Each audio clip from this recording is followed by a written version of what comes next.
Bonsoir et bienvenue en ce samedi 6 mars 2021 et nous en sommes arrivés ce soir à la méditation numéro 351 et plus particulièrement à la méditation numéro 65 dans le livre de la Révélation, le livre de l'Apocalypse que nous méditons depuis le début de cette année. Avant de poursuivre notre méditation, prions.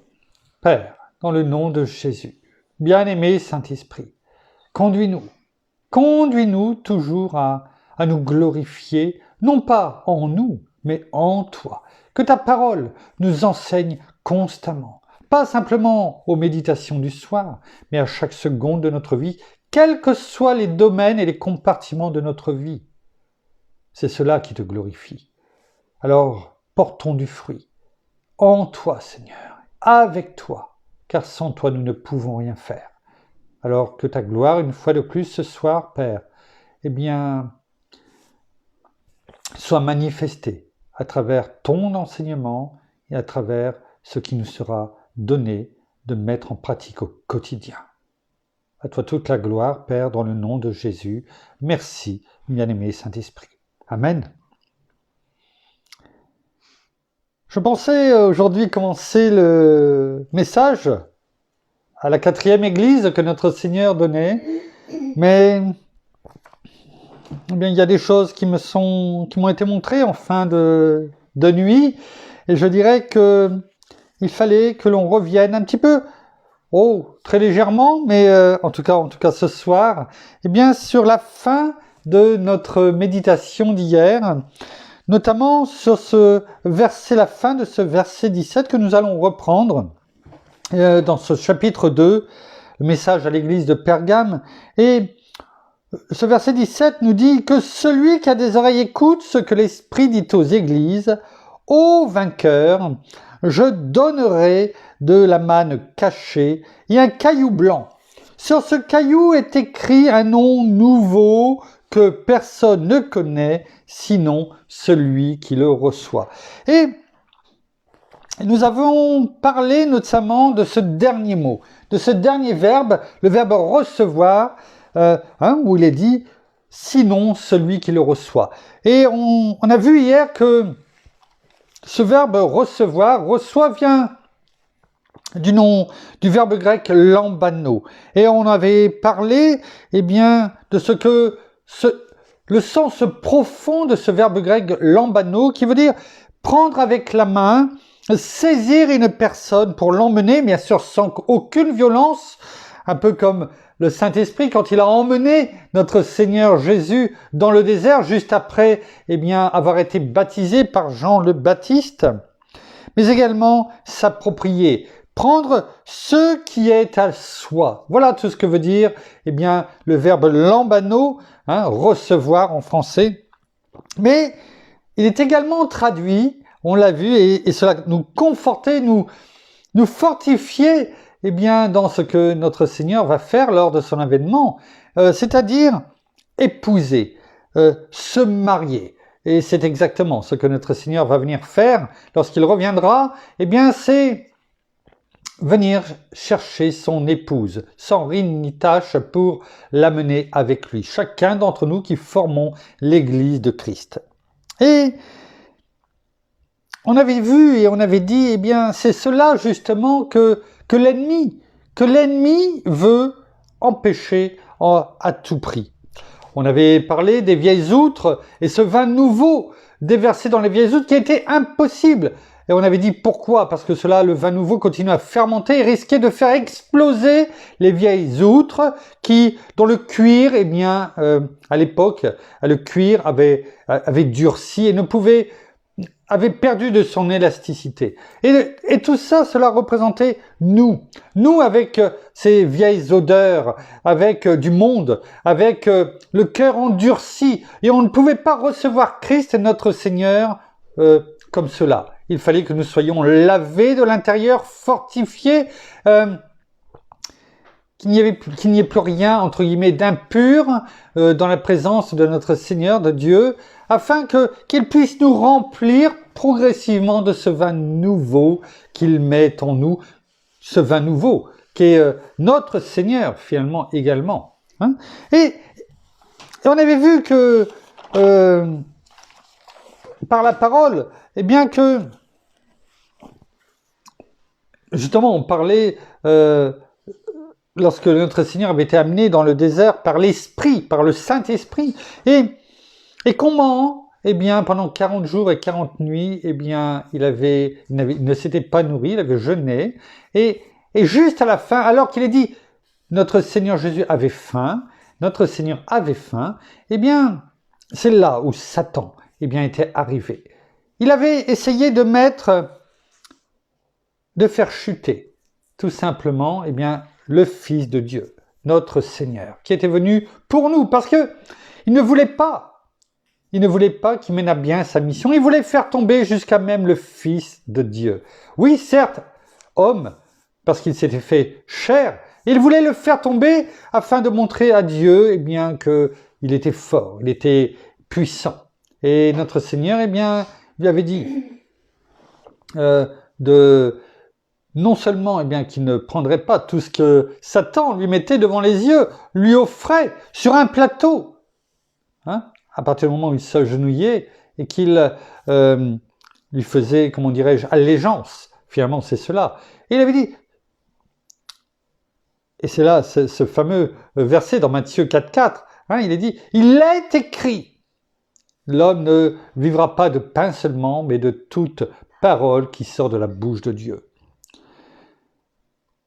Bien sûr, c'est de toute parole. Mais cela veut dire aussi, eh bien, de tout ce que l'on va déclarer, proclamer de notre bouche, en faisant appel à notre Père, bien sûr, par notre Seigneur Jésus, qui intercède pour nous auprès du Père à chaque seconde de notre vie. Et ça, on l'avait dit, l'ennemi voudra toujours nous écarter, nous éloigner. On en a parlé hier. Et on va juste approfondir cela aujourd'hui. Parce que c'est important. C'est important en conclusion de ce message à l'église de Pergame. Et l'ennemi voudra sans cesse, eh bien, nous amener à nous détourner de Dieu. Comme il l'a voulu le faire avec notre Seigneur, hein, juste après les 40 jours dans le désert. C'était se détourner de qui? Du Père. Afin de venir faire allégeance, eh bien, au prince. Voilà. Au prince du monde. Et je dirais même plus, il va essayer de nous conduire à blâmer Dieu. Surtout, et c'est cela qui a résonné fortement dans mon esprit en fin de nuit, surtout lorsque nous n'avons pas de réponse au moment où nous le désirons.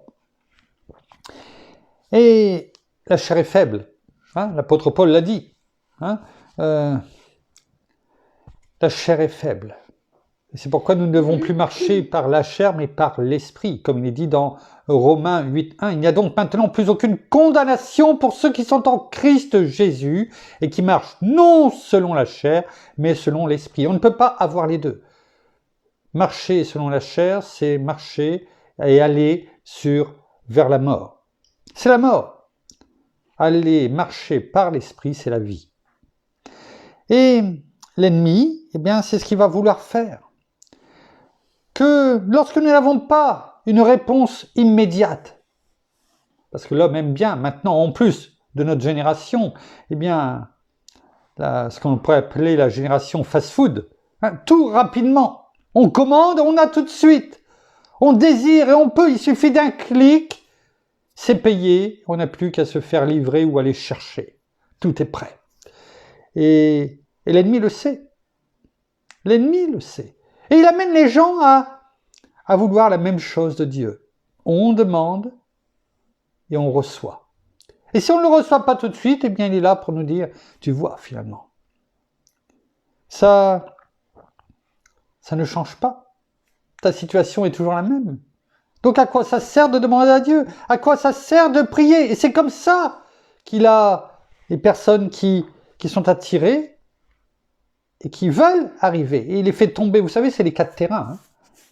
Ceux qui reçoivent notre Seigneur Jésus, qui entendent la parole, eh bien voilà, c'est les 4 terrains. Hein, allez revoir la méditation des psaumes des temps modernes que nous avions faite. Tapez les 4 terrains. Hein, et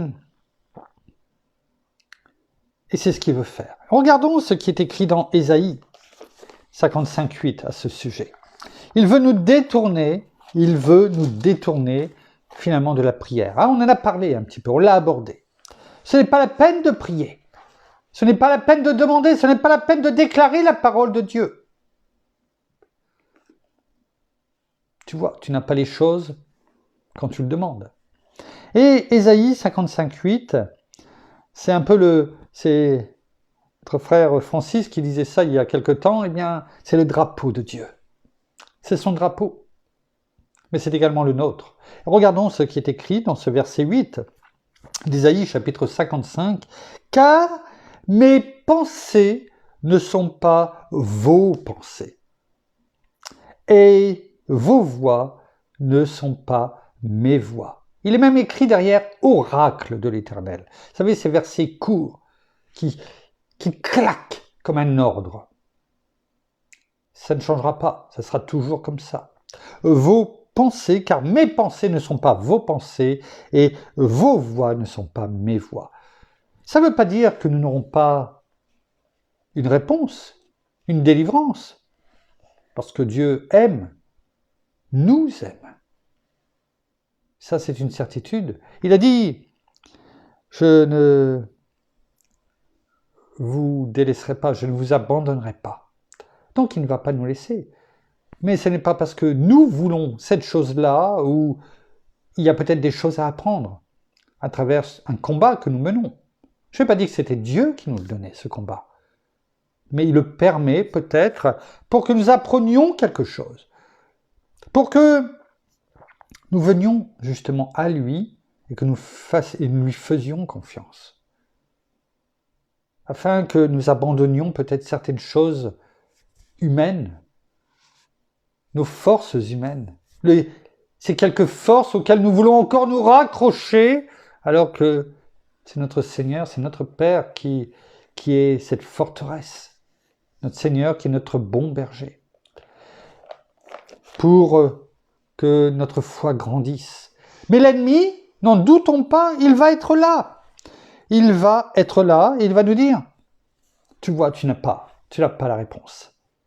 Donc à quoi ça sert ? À quoi ça sert de continuer à prier, de demander ? À quoi ça sert de demander ? Regardons ce qui est écrit on va le prendre, dans Matthieu 7:8, même si on le connaît par cœur, j'en suis persuadé. Cette deuxième partie, la première c'est demander, et on va le prendre même, 7 et 8. Matthieu chapitre 7, versets 7 et 8, il est écrit, et c'est notre Seigneur qui parle, il nous dit, demandez et l'on vous donnera. Cherchez et vous trouverez, frappez et l'on vous ouvrira. Car quiconque demande, reçoit. Reçoit. C'est ce fameux verbe lambano. Lambano, c'est ce verbe grec, vous savez, que l'on a vu en début de méditation. Reçoit. Le caillou blanc, le vainqueur. C'est la même chose. C'est la même chose pour celui qui demande. C'est-à-dire qui demande dans la prière, avec foi. C'est le même mot. Le même mot. Donc, car quiconque demande reçoit, lambano. Celui qui cherche trouve et l'on ouvrira à celui qui frappe. C'est ce que notre Seigneur dit. On aimerait recevoir ce caillou blanc que nous avons médité. Mais on ne peut pas recevoir ce caillou blanc de la façon que notre Seigneur nous dit. Et par exemple, négliger. Eh bien, la même chose finalement, mais dans la prière. Finalement, négliger et accepter dans nos pensées ce que l'ennemi nous dit, c'est-à-dire prier soit de moins en moins ou de façon de plus en plus éloignée. Le faire, c'est éloigner également de notre main ce caillou blanc, eh bien, que notre Seigneur veut nous donner. parce que dans ces cas-là, on s'éloigne de la ligne. On s'éloigne du camp des vainqueurs. C'est pour ça qu'il était important de reparler un petit peu de cela. Il est écrit également dans Matthieu, chapitre 8, donc le chapitre suivant, verset 17, il est écrit « Ainsi s'accomplit la parole du prophète Ésaïe. » Et là, il est fait référence à Ésaïe 53, 5. « Il a pris » le verbe prendre ici. C'est ce que nous avons parlé tout à l'heure dans les différentes versions, dans l'explication du verbe et la puissance de ce verbe lambano. Il a pris, c'est la même chose, c'est prendre. Tout comme il va nous prendre, nous enlever.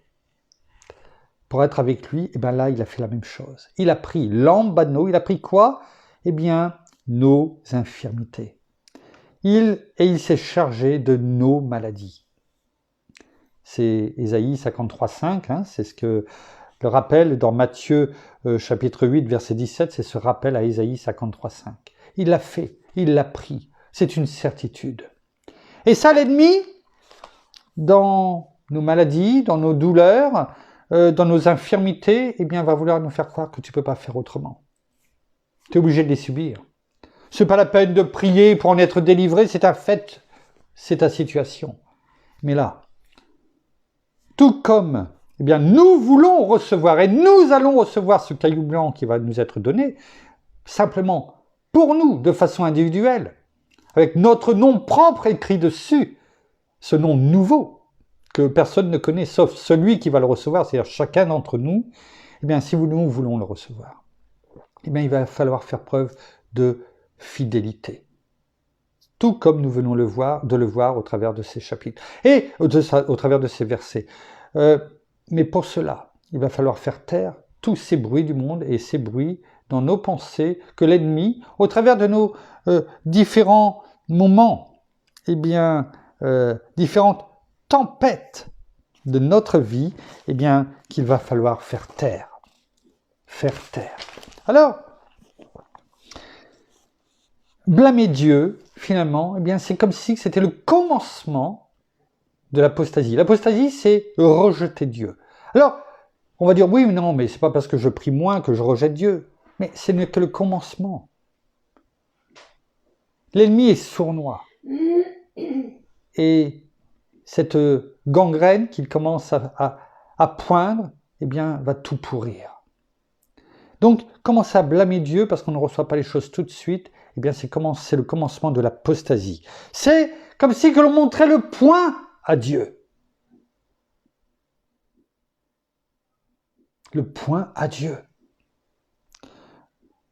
En lui disant, ouais, je ne reçois pas les choses que je t'ai demandées. Les choses ne vont pas comme nous le voulons, comme je le veux. Mais on l'a vu tout à l'heure. Mes voix ne sont pas vos voix et vos pensées ne sont pas mes pensées. Alors, sachons nous mettre sous son drapeau et de nous en rappeler. Vous savez, il m'a été montré 2 exemples. Quand on a un problème avec notre voiture, ça peut arriver, surtout avec les temps que nous avons traversés de froid et dans certains pays encore davantage, mais qu'importe le temps et la saison, que faisons-nous? La première chose qu'on fait, on essaie de regarder d'où vient le problème, que l'on s'y connaisse en mécanique ou pas, on essaie de regarder d'où vient le problème. Et si on ne trouve pas ou si on ne sait pas, éventuellement on va faire un diagnostic chez un garagiste pour qu'il nous apporte la solution. On a eu le cas il n'y a pas longtemps avec notre ami et pasteur Georges, lorsqu'il est venu nous faire cette surprise. D'où vient le problème? D'où vient le problème? Mais peut-être que le problème vient tout simplement de nous. Parce que on n'a pas su prendre soin du véhicule, on n'a pas fait les entretiens en temps et en heure.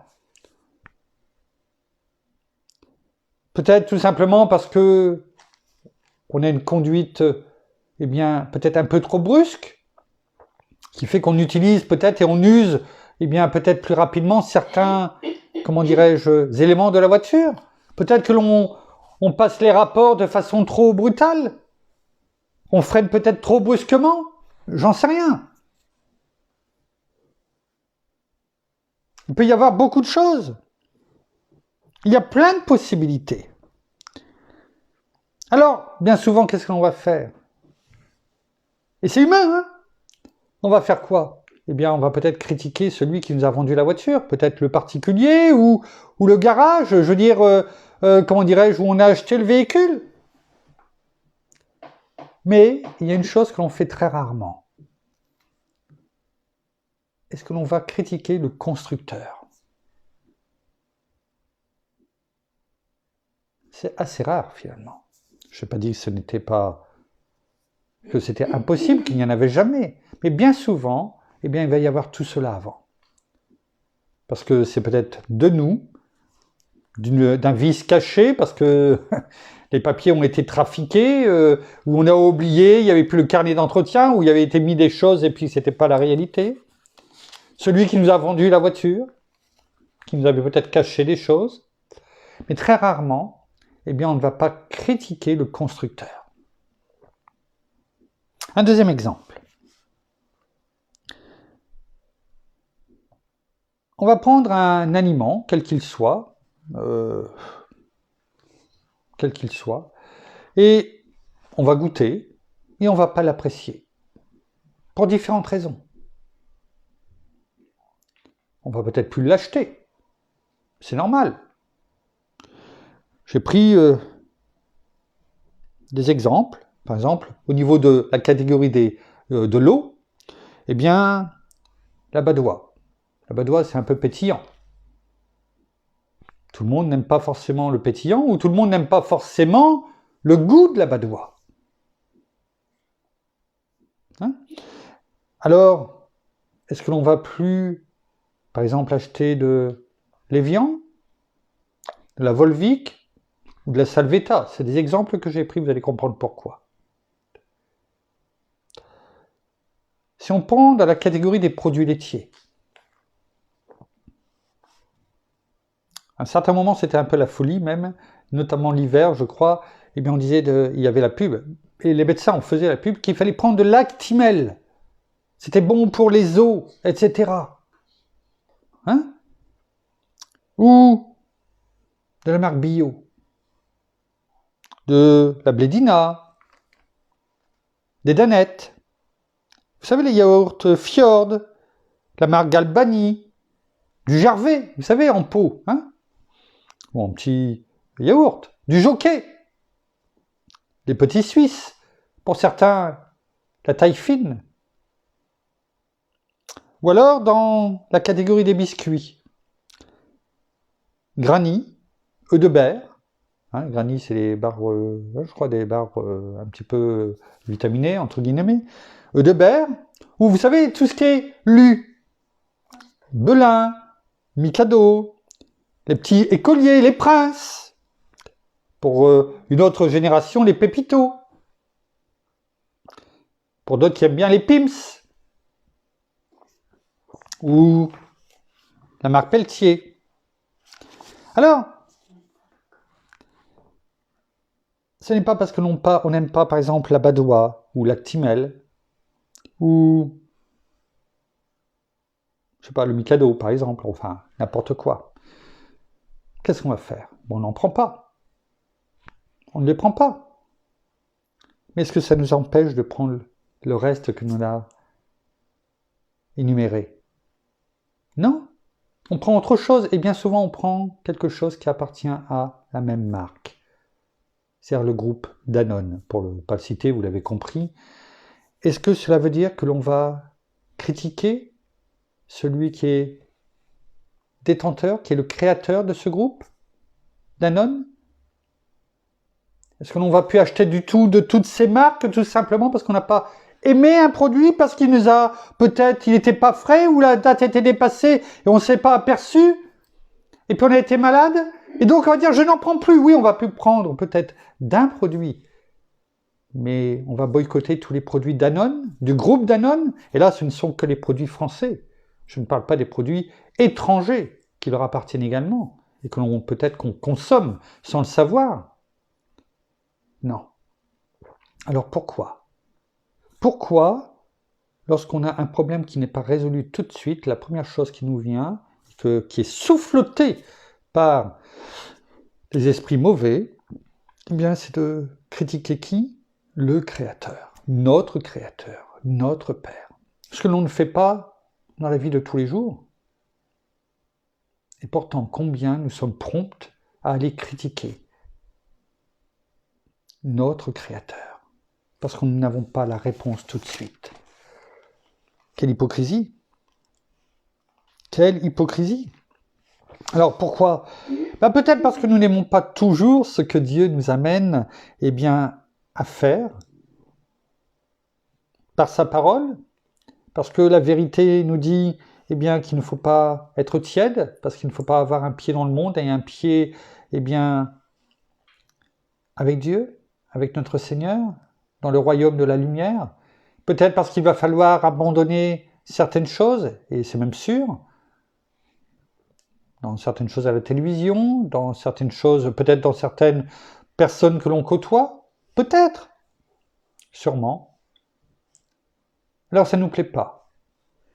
Ça ne nous plaît pas, et puis il y a des personnes toujours bien intentionnées, vous savez, comme il y a toujours dans le monde, et les conseillers ne sont pas les payeurs, qui viennent vous dire, oh, tu vois, non mais attends, c'est rien, quoi.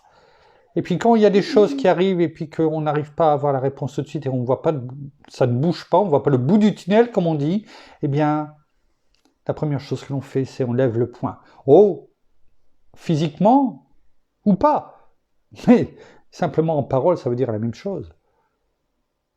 Et on finit par prier de moins en moins. Notre foi s'égrène, alors qu'elle devrait augmenter. Cette persévérance, cette fidélité que nous devons avoir, cette foi inébranlable en celui qui nous dit « je ne te délaisserai pas, ni ne t'abandonnerai ». Il nous le dit. Il nous dit qu'il est toujours avec nous. Alors, ne faisons pas l'impasse sur la prière. Ne faisons pas l'impasse sur la prière. Vous savez, plus on va prier, plus l'ennemi, va s'éloigner de nous. Comme il est dit dans Jacques 4, versets 7 et verset 8, soumettez-vous donc à Dieu. Vous savez, bien souvent, on parle de résister au diable, mais on oublie ce qui est juste avant. Bien souvent dans les prêches, c'est ça. On parle de résister au diable, à résister à l'ennemi. Oui, c'est ce que je vous dis. Mais avant, il est écrit « Soumettez-vous donc à Dieu ». Et bien souvent, celui-ci, ce « Soumettez-vous donc à Dieu », n'est pas prêché parce que ça ne fait pas recette. Recette, dans ce sens-là. Ouais. Donc, soumettez-vous donc à Dieu. C'est-à-dire, dans tout ce qu'on a pu dire jusque maintenant, ne le bravez pas, mais humiliez-vous devant Dieu. Soumettez-vous à la parole de Dieu. Et à ce moment-là, il y a la suite. Résistez au diable. Et la conclusion, il fuira loin de vous. Et lui, l'ennemi, il ne faut pas lui donner plus d'importance qu'il en a, mais c'est une réalité. Pour qu'il fuit, pour qu'il se retire de nous. Et donc, pour que nous voyions les nuages partir et le soleil resplendir dans nos cœurs, parce qu'il y est. Il est là. Il est simplement embrumé par nous-mêmes, parce que nous écoutons d'autres voix. Mais il faut se soumettre, il faut à ce moment-là résister, et il fuira loin de nous. Et au verset 8, le verset qui suit, il est très beau. Il faut le graver sur les tables de notre cœur, afin de bien comprendre comment ça fonctionne. Il est écrit « Approchez-vous de Dieu, et il s'approchera de vous ». Comment voulez-vous vous approcher de Dieu? Comment peut-on être dans sa présence en permanence? En venant lui parler. dans la prière. Vous voyez, c'est cela que l'ennemi veut nous faire croire que ce n'est pas la peine, qu'il faut arrêter. Et c'est ce qu'il a fait dans beaucoup d'églises, malheureusement, qui aujourd'hui se sont bien éloignées de Dieu parce qu'il n'y a plus de prière. Il faut revenir individuellement et collectivement dans la prière. Approchez-vous de Dieu et il s'approchera de vous. Purifiez vos mains, pécheurs, et lavez vos cœurs, âmes partagées. On a tout sur ces deux versets-là. Il faut se soumettre, résister, et l'ennemi fuit. Il faut venir par la prière devant notre Père dans sa présence, nous purifier en lui demandant pardon, en demandant à notre Seigneur de nous pardonner, lui qui intercède en permanence auprès de notre Père, et de laver nos cœurs de toutes ces méchancetés, de tout ce peu de foi, de notre empressement à recevoir ce que nous désirons, donc c'est-à-dire de l'égoïsme. Non, c'est tout cela qui est dit. Deux dernières choses pour terminer. La première, c'est, vous savez, dans les tempêtes de notre vie, on a deux solutions. Les traverser tout seul, en pensant qu'on est suffisamment fort, ou faire appel à Dieu. Il y a un exemple qui est donné dans la Bible, on en a parlé bien souvent, vous le connaissez, c'est lorsque les disciples sont dans la tempête et que notre Seigneur dort dans la barque. Ils sont là, ils font face à la tempête, ils la regardent, ils ne savent pas comment faire. Je pense qu'on voit la scène, ils sont là, eux qui étaient c'était leur métier, pêcheurs, hein, ils savaient faire face aux tempêtes. Les voiles devaient être bombées, ils avaient dû les baisser sûrement pour pas qu'elles craquent. Je ne suis pas un marin, mais ça paraît une évidence. Ils se sont dit, l'eau rentre, ça gronde, il devait y avoir des éclairs, un vent violent. Ils devaient peut-être écoper l'eau afin de ne pas sombrer. Ça devait être interminable. Cela fait référence à tout ce que nous pouvons traverser en tempête dans nos vies, quelles qu'elles soient. Et on essaye au départ de se débrouiller par nous-mêmes. Et d'un seul coup, ils ont cette idée de dire, mais il y a notre rabbi qui est là. Et lui, il n'est pas inquiété, il dort. Et se tournent vers lui et lui disent, Rabbi, Rabbi, réveille-toi, on va mourir. Et notre Seigneur se réveille sereinement, tranquillement. Et ça doit être le contraste entre ses disciples dans tous leurs états devant cette tempête, comme nous pouvons l'être dans les difficultés qui peuvent être les nôtres. Et notre Seigneur devait les rassurer finalement. Il est arrivé, il a levé la main, il a pris autorité et tout s'est éteint. Tout s'est arrêté, tout s'est calmé et ils sont arrivés sur l'autre rive. Et ils ont dit, mais qui est celui-ci? Qui est-il? Pour que même les éléments lui obéissent.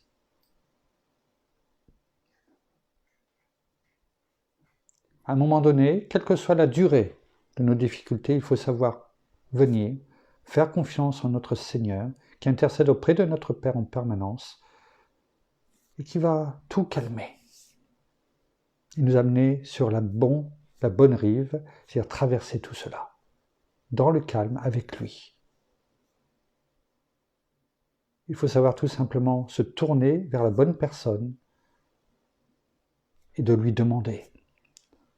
Mais si on ne lui demande pas, même dans les moindres petites choses de notre vie, notre Père attend, il attend que ça. Dans tous les domaines de notre vie, viens à moi, venez à moi, vous tous qui êtes chargés, et je vous donnerai du repos. Tout comme les disciples en avaient bien besoin, nous en avons besoin peut-être tous les jours, quelles que soient les circonstances de notre vie. Mais bien souvent, nous ne voulons pas, et nous n'imaginons même pas que dans des petites choses, dans les petits détails de notre vie, eh bien, nous pouvons venir demander à Dieu de nous aider, à notre Seigneur de nous aider, à notre bien-aimé Saint-Esprit de nous montrer, dans les moindres petites choses de notre vie, ce que nous devons faire et venir à lui. Parce que nous n'osons peut-être pas le déranger pour si peu, ou tout simplement, eh bien, parce que nous pensons être suffisamment forts pour les passer, ces choses. Alors que dans Éphésiens 5, verset 20, il est écrit « Rendez toujours grâce à Dieu pour tout. » Tout. Et dans tout, c'est tout.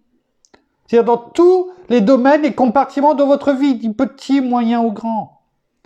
Au nom de notre Seigneur Jésus-Christ, parce que notre Seigneur intercède pour nous à chaque seconde. Et il n'attend que ça.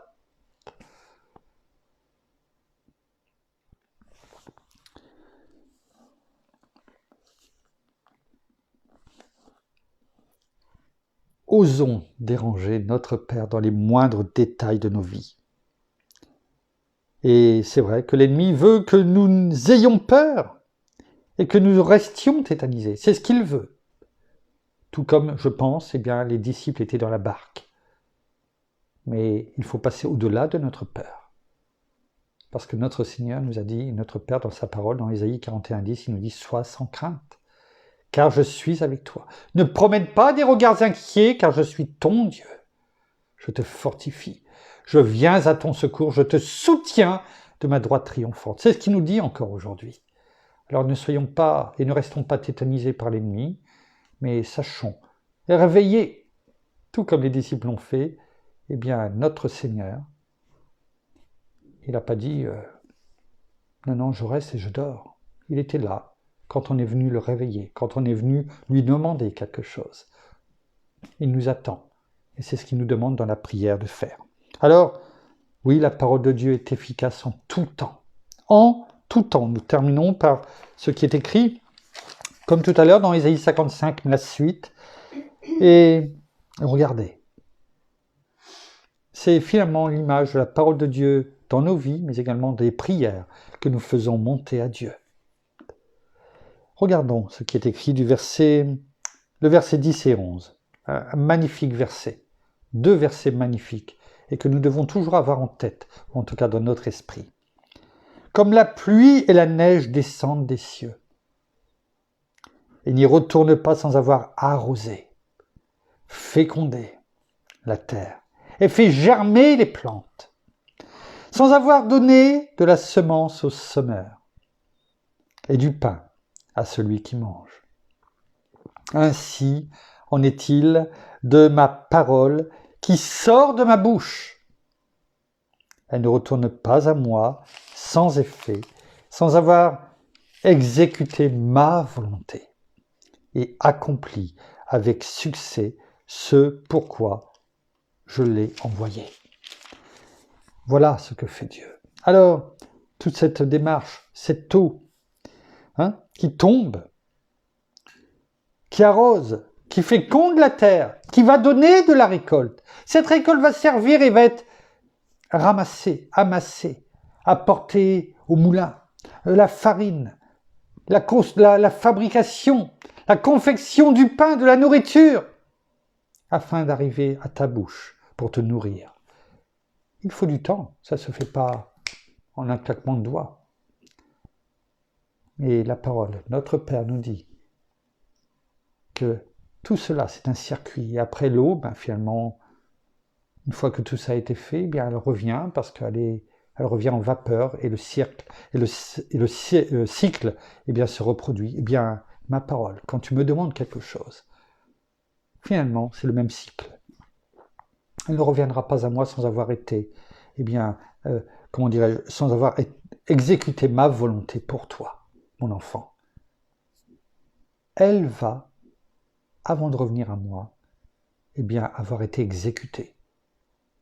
Mais quelquefois, il faut le temps nécessaire afin de, comme il est dit, eh bien, d'arroser nos cœurs, notre vie, de féconder, c'est-à-dire que ça prenne, voilà, une fois que ça a été bien imprégné dans le bon terrain de notre cœur, eh bien, ça commence à pousser, afin de produire, eh bien, la récolte abondante on avait parlé des 4 terrains, c'est ça, hein, que cela doit faire dans nos vies. Et à ce moment-là, eh bien, ça peut être récolté, on portera, eh bien, 30, 50, 100. Ce sera les fruits de cette parole, de notre obéissance, eh bien, aussi de notre fidélité. Et comme la parole le dit, eh bien, nous sommes déjà plus que vainqueurs en Christ Seigneur notre Jésus. Et cette fidélité, cette persévérance nous permettra, eh bien, de franchir cette ligne qui nous permettra d'être vainqueurs et de recevoir non seulement cette manne cachée et ce caillou blanc sur lequel, eh bien, un nom nouveau sera inscrit et que seul celui qui le reçoit pourra lire. C'est ainsi que se termine, eh bien, le message à l'église de Pergame, mais également, eh bien, ce que notre Seigneur veut nous dire aujourd'hui au travers de sa parole et au-delà de tout ce qu'il a dit à l'église de Pergame. Alors, soyons fidèles. Soyons même dans l'attente, ne nous détournons pas nos regards et persévérons dans la prière afin que la parole de Dieu, eh bien, soit pour sa gloire et que nous voyions et que nous portions du fruit. Nous terminons par la prière. Oh merci, eh bien Seigneur, merci encore pour ta parole, que nous puissions la recevoir en nous, dans notre cœur, mais aussi dans notre vie, comme ce baume cicatrisant, ce baume apaisant qui nous fait du bien.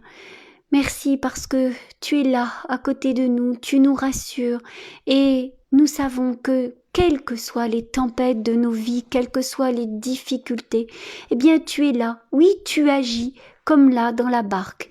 Mais faut-il encore que nous venions à toi et nous te demandions les choses, que nous venions à toi simplement pour, même si tu sais déjà tout ce qu'il nous arrive, tu sais, tu nous connais par cœur, nous l'avons déjà dit. Oui, parce que nous sommes tes enfants et que tu connais tout de nous. Tu sais même ce que nous allons te dire, ce que nous allons te demander. Mais tu veux simplement nous entendre. Alors oui, eh bien, venons à toi. Venons tout simplement à toi et simplement, ne serait-ce que pour te demander pardon pour tout ce qu'il y a dans nos cœurs, tout ce qui peut nous attrister aussi, tout ce qui peut nous faire peur aussi, parce que nous pouvons avoir, eh bien, tout simplement aussi ces peurs par rapport à ces tempêtes, par rapport à ce que nous traversons, que ça puisse être pour le couple, pour la famille, pour le travail, pour un tas de choses. Mais n'ayons pas peur des circonstances et venons à toi, car tu nous le dis que tu es avec nous tous les jours de notre vie et tu nous dis de ne pas avoir peur, de ne rien craindre, car tu es avec nous et que tu nous fortifies. Oui, tu nous fortifies de ta droite triomphante comme nous l'avons entendu. Alors, pour cela, soyons fermes, tenons fermes aussi, même si nous ne voyons pas les choses arriver aussi vite que nous le voulons. Eh bien, tenons fermes, continuons de prier, continuons de persévérer. Et nous savons que, eh bien, la réponse sera là, parce que toi, tu es notre Père et tu es notre Seigneur et que tu es fidèle. Alors ayons cette fidélité aussi, nous, dans nos prières et dans ce que nous te demandons, dans ce que nous venons à toi aussi. Alors soyons persévérants, soyons droits, soyons intègres et surtout tournons toujours nos regards vers toi. Ne baissons jamais les bras, ne baissons jamais les armes et surtout sachons toujours rappeler à notre ennemi, eh bien, que il est à sa place et qu'il est sous nos pieds, car nous sommes tes enfants et que nous avons cette autorité que tu nous as déléguée, que tu nous as donnée, car tu as dit, eh bien, que nous pouvons faire des choses encore plus grandes que toi, afin que que par toutes ces choses que nous allons faire, eh bien, notre Père soit glorifié. Alors, ce n'est pas pour nous, ce n'est pas par nous, mais c'est pour toi, et afin que tu sois glorifié. Alors, eh bien, soyons ces enfants obéissants, soyons ces enfants, eh bien, qui marchent devant et qui marchent avec la tête haute. Parce que nous ne sommes pas n'importe qui, nous sommes tes enfants, nous sommes des rois et des reines, des princes et des princesses, parce que nous sommes tes enfants.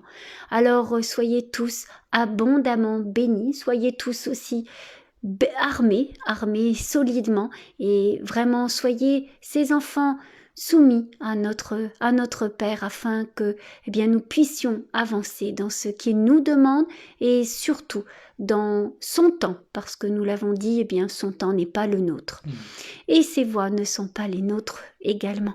Alors soyez tous abondamment bénis dans le nom de notre Seigneur Jésus-Christ. Amen. Amen. Amen. Merci. Voilà, ainsi s'achève la méditation de ce soir, qui a été un petit peu plus longue, certes, mais qui était nécessaire afin de terminer ce message à l'église de Pergame qui nous est parvenu. Cela nous fortifie et nous amènera à chaque jour de notre vie, eh bien, à nous rappeler ce que nous avons dit ce soir. En tout cas, c'est la prière que je fais pour chacun d'entre nous.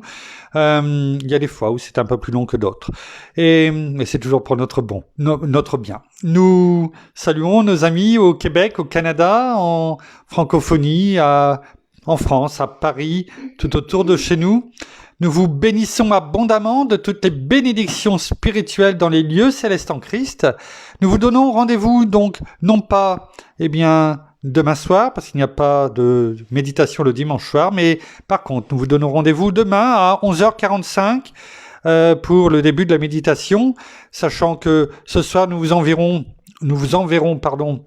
eh bien, les louanges que vous pourrez, eh bien, faire monter comme un parfum de bonne odeur à notre Père, notre Seigneur, notre bien-aimé Saint-Esprit.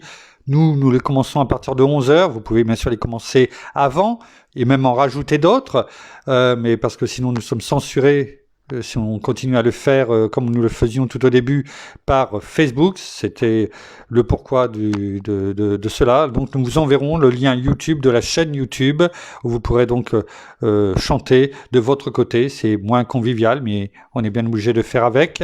Mais c'est pas grave. Notre Père, notre Seigneur, notre bien-aimé Saint-Esprit est avec nous et il voit nos cœurs. C'est le principal. Donc nous vous donnons rendez-vous à 11h45 pour la méditation demain matin, où nous entamerons eh bien, le message à l'église, à la prochaine église. Et en attendant, nous vous souhaitons une très bonne fin de journée pour certains, une bonne nuit pour d'autres, enfin une bonne soirée pour d'autres, un bon appétit à toutes et à tous, et surtout une très très bonne nuit, afin que nous prenions eh bien, ce sommeil réparateur que notre Père veut. Voilà. À demain. Au revoir.